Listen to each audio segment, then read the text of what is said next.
Greetings. It is April 7th, 2019, and I'm starting production on JT Fremont's record that we're putting out for the second quarter. Dave wants to call it Out of Touch because the Out of Touch mix came so great on the compilation that we just put out, but we're not close to having a final decision on that. The one thing we are decided on is finishing the songs that Anthony and I started recording at his house in 2014. So with the JT Fremont material, we're getting almost to current day, current year, as they say. And so we sat down last night and hashed out a list of chores that need to be done for this thing to be considered finished. Some of it I can do myself, and some of it I need him. Some of it I might need other players.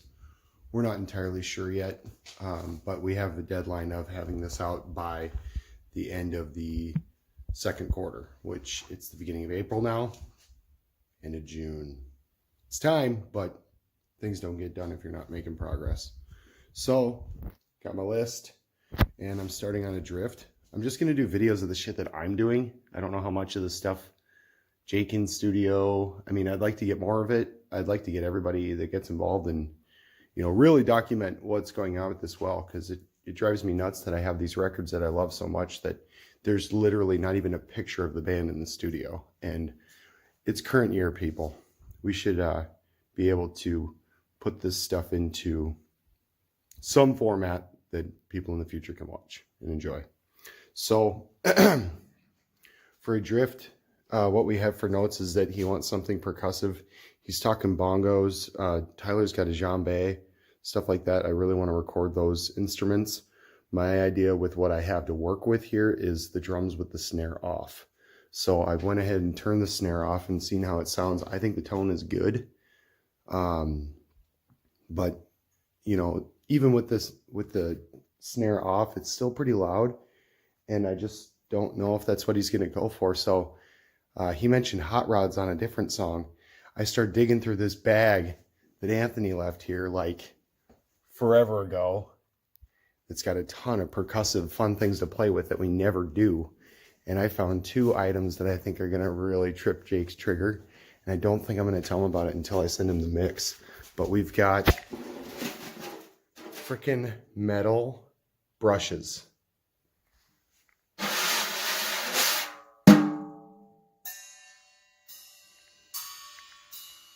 This is going to blow his mind, I think. And then two frickin' sleigh bells, man.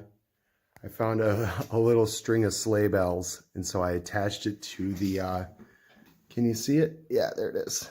I attached it to the rod that's coming off the crash cymbal to the splash, and I'm just going to try and hit it as much as I can when it's tasteful and makes sense, but that's what I'm going to do for the percussive element.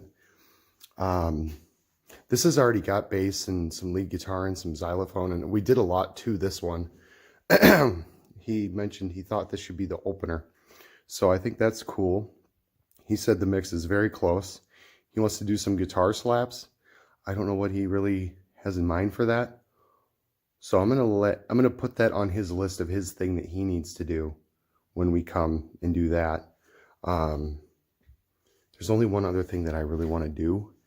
And we didn't talk about this, but it's raining today. And it hasn't rained in a long time because it's been fucking winter forever.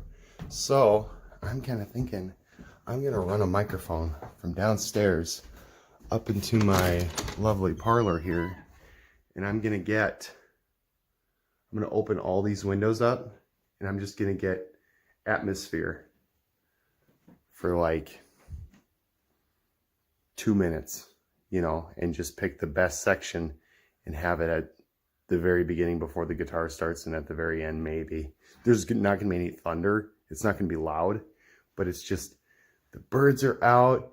You can hear the splatter of the rain on the pavement and stuff. Like, I just feel like it's going to add a thing. I might put a bunch of reverb and delay on it to make it sound like it's more than it is, but yeah, I really don't want to put a microphone on the deck because I don't have an umbrella, but I think the parlor will work.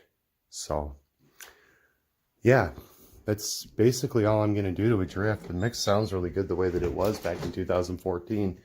And for those that don't know, I have my Studio Master board that I'm running all the mics into. So this board is kind of my main brain right now. Got everything going in, and I've got it EQ'd the way that I had it for a rock band. I don't know if I need to make any adjustments to that EQ, but I'll check it out once I get a rough takedown. I've got a Gear 1 on the kick drum that I've been using. Want to upgrade that to a Shure Beta or a Audix D6 or something. Got a 57 on the snare. I've got it's a cheap version of the same thing on the bottom of the snare, so I got to remember to flip the phase on that.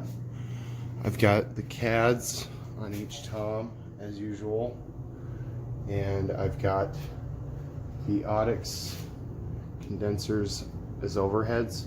They're super low because I'm not going to be hitting very hard, and I might tweak those levels a little bit, but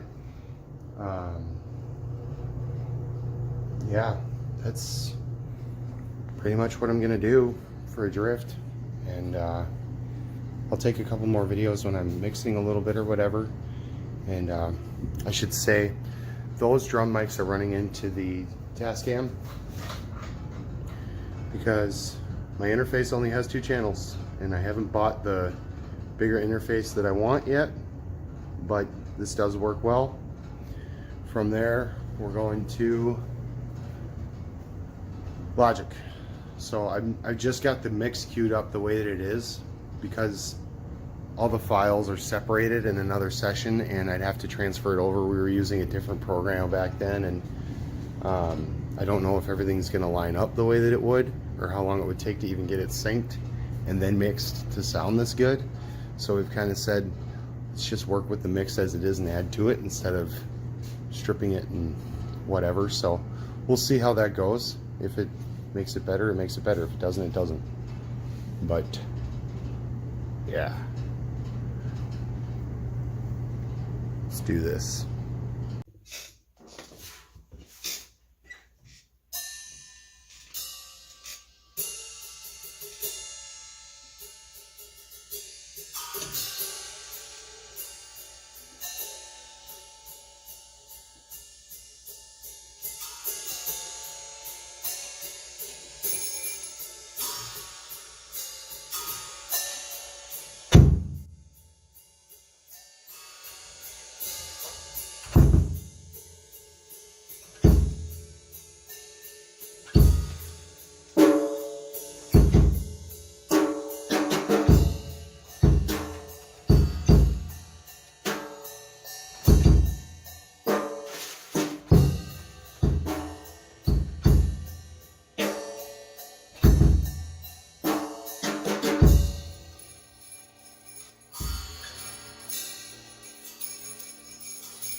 Please tell me it's still so unclear.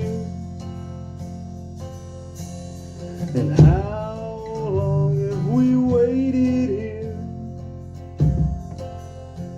Please tell me what you do to me.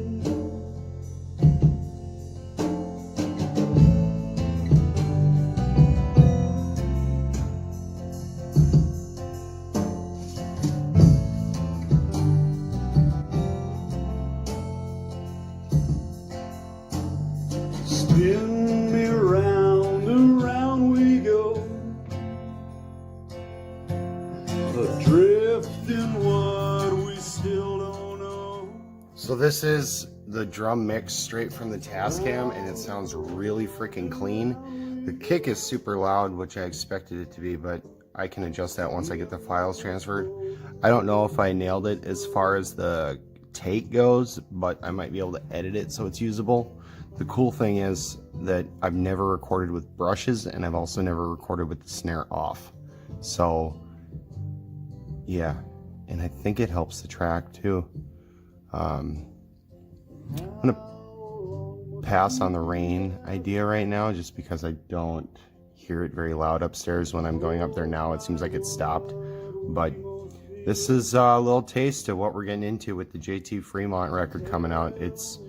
He's always been a very experimental kind of recordist. You know, he doesn't like to just follow the mold, and when there's parts that I can add to it when he's not able to be here, I'm going to try and keep that in mind. So stay tuned, kiddos.